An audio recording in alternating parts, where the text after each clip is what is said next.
Let's welcome to the show Congressman Beth Van Duyne from House Transportation. It's good to have you back on. Okay, Nancy Pelosi, new financial disclosures. Her husband just made a big investing move, making big bucks off of stock in Tesla, potentially $500,000. He exercised 25 call options to buy Tesla stock.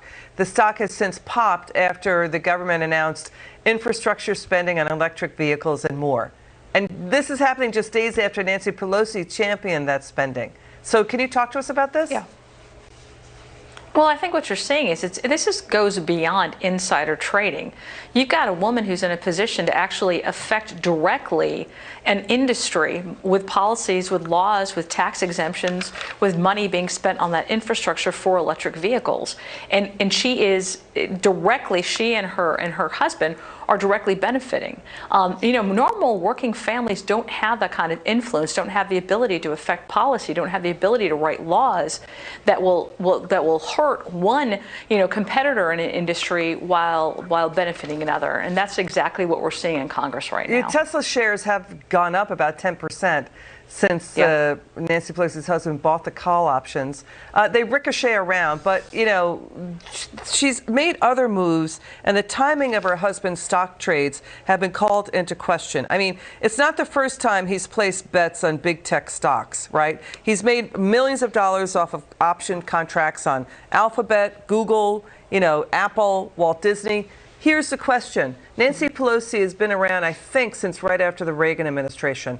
How long has this been going on with the Pelosi family making money with stock trading on the side? How long do you think it's been going on? Well, I mean, she's one of the richest members in Congress. I believe that her net value is over $115 million. So it seems like it's been going on for quite some time.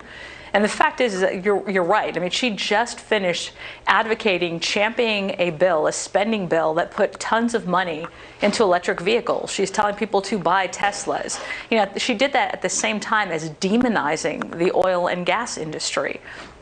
And obviously, that's going to directly have a net effect on what's happening with electric vehicles, specifically with Tesla, and then her husband buys those shares. We have to have a lot more transparency. We need to update our ethics laws to prevent this from happening in the future. How long has it been happening for Nancy Pelosi? I don't know.